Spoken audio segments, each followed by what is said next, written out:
Hello everybody, welcome to another Season 6 Patch 5.24 guide by eGaming Television, and in this guide we're going to cover our first support champion we have done yet, which is Leona. Leona is a tanky top tier support champion with tons of crowd control, and she can even jungle, although it's not as good as support Leona. Her crowd control can protect her allies, as well as secure them kills. She also utilizes her tankiness by soaking up lots of damage in team fights. She is naturally tanky due to her high base defensive stats and her W, which gives her bonus armor and magic resist. Although she's already tanky, we still build tanky items so we can sit in the front line as long as possible.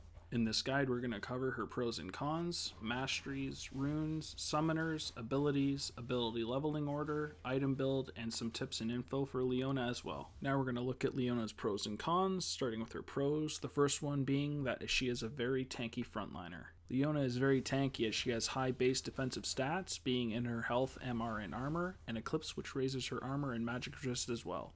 This, along with the items we build and masteries and runes we take, make her an exceptional tank for any team that's needing one. Another pro that she has is that she has lots of crowd control. Almost all of Leona's abilities have some sort of crowd control. With these, she can protect her allies by peeling and disengaging, or securing them kills. As I kind of previously stated, she has good disengage and engage. Her CC allows her to disengage from fights or provide her team with powerful engagements. Your ult is even long range as well, allowing you to do it from a distance. Her last pro is that she has a very strong presence. You simply being in lane is very influential during the lane phase. Your enemies are very aware of all the CC you can provide and don't want to be anywhere near you. You have the ability to zone opponents or kill them if they don't show you the respect you deserve. With all these pros come a bunch of cons as well, the first one being she has low mobility. Her biggest con is her lack of mobility. She has a gap closer, which is nice, but not really a way of escaping. To top it off, her movement speed is even very low, and rushing boots always isn't the best idea. As well, Leona is very vulnerable to poke. Although you are tanky with your base stats and your W, you still need to be careful not to drop too low on HP. If you're not at a decent health pool, engaging can be extremely risky. A big reason of why getting poked is such a big issue is that she has no lane sustain. Most supports have shields or heals, but you do not. This means not getting hit by poke is extremely important as you cannot get up your HP reliably. All you will have is your relic shield and health potions. Her last con is that she has a rather risky playstyle. Leona is extremely risky since you need to dive deep into the enemy team and engages. Your Zenith Blade will get you to the fight, which is great, but you're pretty much stuck there after. We now move into Leona's masteries, which are 12 Cunning and 18 Resolve. In Cunning, we get Wanderer first for the 3% movement speed out of combat.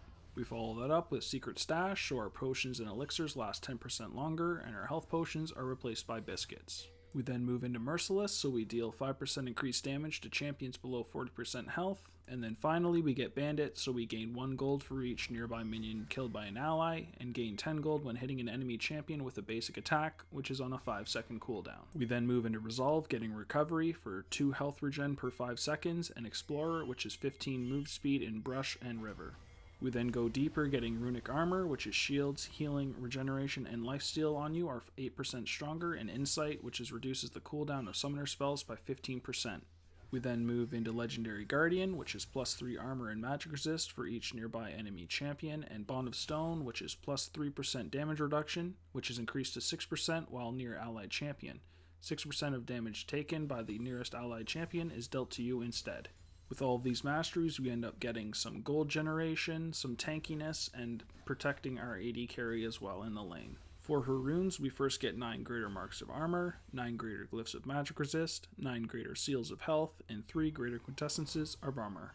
Now every single rune in this build is for getting as tanky as possible in the lane. With these runes, we're able to soak tons and tons of damage for our AD carry as he pokes or tries to nuke down theirs. For our summoners on Leona, we get Flash and Ignite. Flash is used for chasing, escaping, and repositioning. It's a great spell for Leona as it can help you close the gap between you and your target, and it also gives you an escape. Ignite is also a great summoner for an aggressive support player. This will increase your kill potential in lane, and you and your AD carry will be much stronger early on.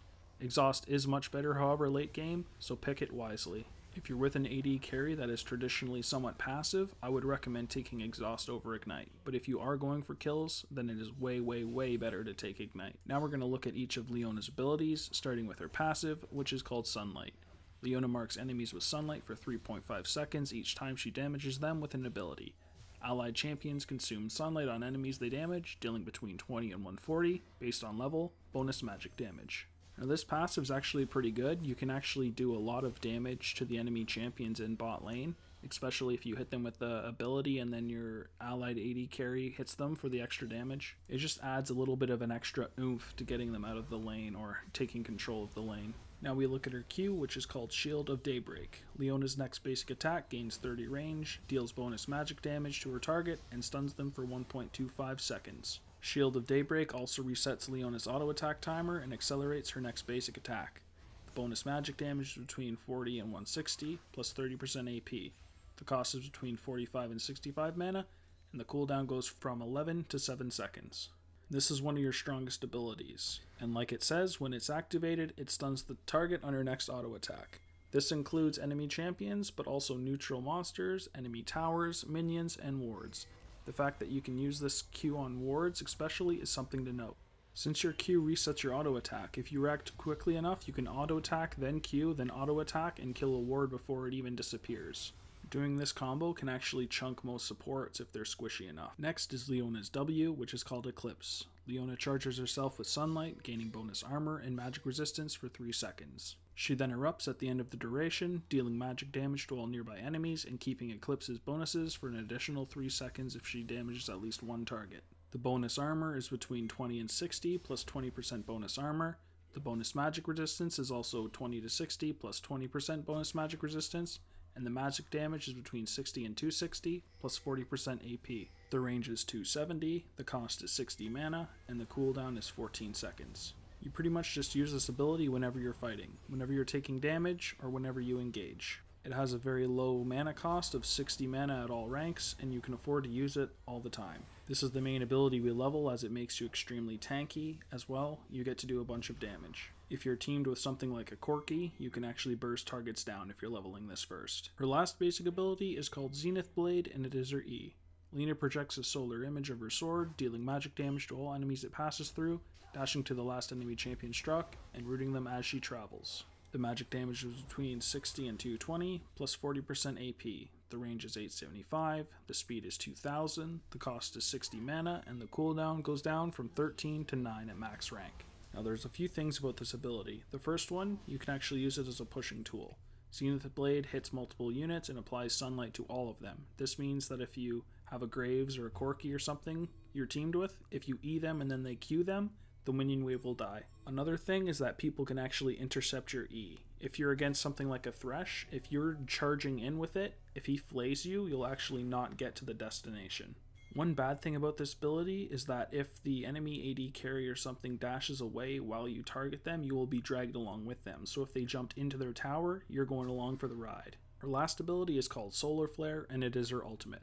Leona calls down a beam of solar energy to the target location after a 0.625 second delay, dealing magic damage to all enemies it hits and slowing them by 80% for 1.5 seconds.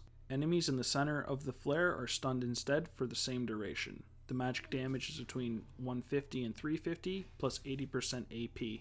The range is 1200, the cost is 100 mana, and the cooldown goes down from 90 to 75 to 60. This is a long-ranged AoE slow/stun with a low cooldown. An absolutely amazing ultimate that can save teammates, kill enemies, and win team fights. It's actually very long-ranged, and therefore, unexpectedly, you can engage from a very far distance. It's really great if you're actually roaming and ganking lanes and you actually use this from out of sight, and it's extremely unexpected. With all of those abilities covered, we'll now look at her ability leveling order. The first, of course, being Solar Flare, which is her ultimate, taken whenever you can, meaning 6, 11, and 16. You then get Eclipse, which is your W. You do take this at level 3 first, however, but it is your main leveling priority, so you take it at 3, 4, 5, 7, and 9. Next is your Shield of Daybreak, which is your Q. It is taken at level 1 and is second in leveling priority, so you take it at 1, 8, 10, 12, and 13. Lastly is your Zenith Blade, which is your E. You take it at level 2 and it is last in priority, so you take it at 2, 14, 15, 17, and 18. Next we jump into our item build, which starts with a Relic Shield and Health Potions. The first completed item we want is an Eye of the Equinox. However, first we want to get the Tarragon Brace and Sightstone. Eventually we want to upgrade to this, but we probably want our Mobility Boots or an Aegis first.